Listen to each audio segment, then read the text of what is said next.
The Super League Saga sent shockwaves through the footballing world, stirring up a wave of controversy and sparking a battle for the soul of the beautiful game.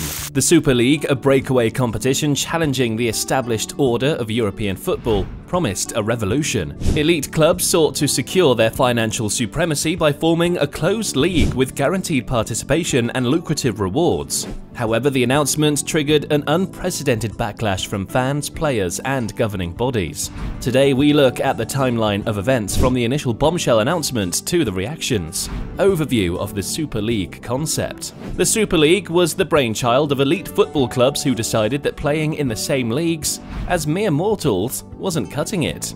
The European Super League, ESL, also known as the Super League, was a highly controversial proposed football competition for European club teams. It was initially intended to consist of 20 teams, with 12 of them being founding members. The league was devised by the European Super League Company, a commercial entity aiming to challenge UEFA's prestigious Champions League as the premier club tournament in Europe. However, the announcement of the European Super League in April 2021 sparked a wave of opposition from various stakeholders. Players, managers, politicians, and other football clubs, particularly in England, where 6 teams were involved, voiced their strong concerns. Critics of the European Super League raised valid concerns about the perceived elitism and lack of competitiveness within the proposed structure. Like American professional sports leagues, the semi-closed league format would grant permanent spots to high-ranking teams from select European countries, potentially overshadowing domestic leagues. As a result of the massive backlash, 9 clubs, including all 6 English teams, swiftly withdrew their support for the Super League. Additionally, in April 2021, the ESL announced the suspension of its operations, leading to a legal dispute. Despite UEFA expressing their firm disagreement with the Super League plan during discussions with A22 Sports Management, a manifesto was published outlining a new vision for the Super League in February 2023, highlighting a multi-divisional structure with promotion and relegation based on merit. This sparked renewed discussions and debates about the future of the league. The masterminds behind the Super League dreamt of a world where the biggest clubs could feast on even fatter stacks of cash, away from the prying eyes of UEFA and their pesky financial fair play regulations. They wanted a slice of the pie that wouldn't crumble at the mere mention of fairness and competition. But they didn't count on the wrath of football fans. As news of the Super League broke, the internet exploded. Supporters from every corner of the globe protested, uniting in their disdain for this gluttonous grab at the heart and soul of the game. Footballing legends weighed in, with Gary Lineker tweeting, "The Super League, where dreams are replaced with cold hard cash." Even politicians got involved, threatening to unleash their bureaucratic wrath on the power-hungry clubs. It was a battle of David versus Goliath, except this time David was a raging horde of football enthusiasts aimed with hashtags and memes. The Super League's proponents put on a brave face and painted a picture of a utopian future where money flowed like a never-ending fountain and the biggest matches were played weekly. But behind the scenes, chaos ensued. Club officials frantically held emergency meetings, nervously eyeing their brand deals and sponsorships that hung in the balance. And then, as quickly as the Super League storm had blown in, it started to crumble. Clubs began withdrawing faster than a defender realizing they were no match for Lionel Messi. They saw the writing on the wall. Fans were furious, players revolted, and their dreams of endless wealth rapidly transformed into a public relations nightmare. One by one, clubs issued statements, desperately backpedaling and begging for forgiveness. The Super League's castle started to crumble, its foundation built on greed and arrogance, proving as weak as the resolve of its founding members. Reaction to the Super League. It wasn't just fans and players that frowned at the announcement of the Super League.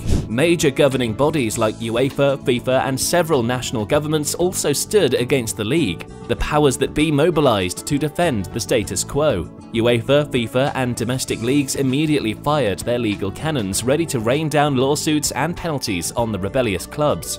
UEFA, the governing body of European football, took the lead and denounced the Super League as a blatant violation of sporting principles. They threatened the participating clubs with expulsion from their domestic leagues and bans from UEFA competitions, including the coveted Champions League. FIFA, the global governing body, joined the chorus, warning that players participating in the Super League would be banned from international tournaments like the World Cup. Domestic leagues also rallied behind UEFA, vowing to take punitive measures against the rogue clubs. The Premier League, La Liga, Serie A, and other top-tier competitions threaten to deduct points, impose hefty fines, and even relegate the offending teams. Legal battles loomed on the horizon, promising a showdown of epic proportions. The 6 Premier League teams that were part of the Super League, namely Arsenal, Manchester United, Liverpool, Chelsea, Manchester City and Tottenham, not only withdrew but paid more than £20 million as a sign of goodwill and apologised to their fans.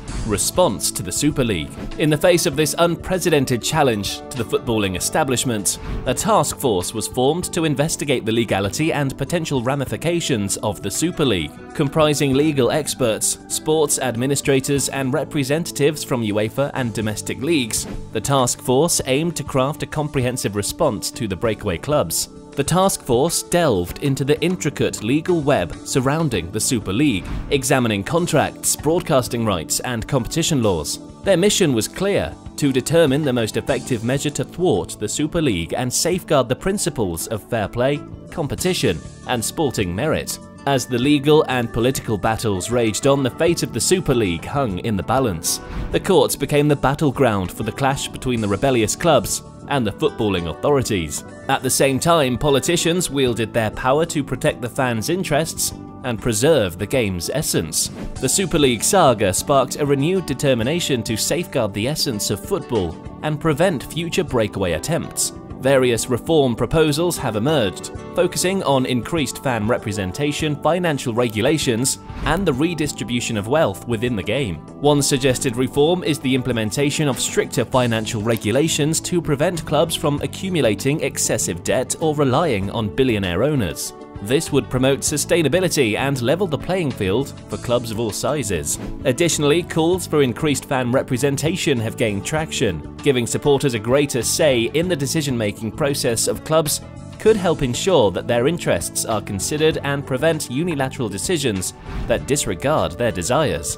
However, the most important reform is the expansion of the UEFA Champions League. Although the expansion plan has been in the works, the Super League announcement solidified it. The Super League Saga also left a lasting impact on the relationship between clubs and their fans. The episode served as a stark reminder that football is more than just a business. It is a source of identity and belongs to millions worldwide. The fallout from the Super League has led to increased dialogue between clubs and their supporters, as well as a renewed focus on community engagement and fan-driven initiatives. Clubs recognize the importance of maintaining a strong bond with their fan bases and taking steps to involve them in decision-making. The audacious concept aimed to create a closed league where the chosen few could bask in the glory of guaranteed participation, massive financial rewards, and zero fear of pesky relegation didn't turn out as the organisers planned. The Super League Saga has provided an opportunity for football to reassess its direction and priorities. It's reignited conversations about fairness, competitiveness, and the value of tradition in the face of commercial interests. The fate of the European Super League remains uncertain as it continues to be a contentious topic. Admittedly, the Super League may have been interesting on paper. Still, it kills the spirit of the game and shows the recurring tactics of the rich usurping football. If you loved this, click on the card on the screen for even more interesting football content.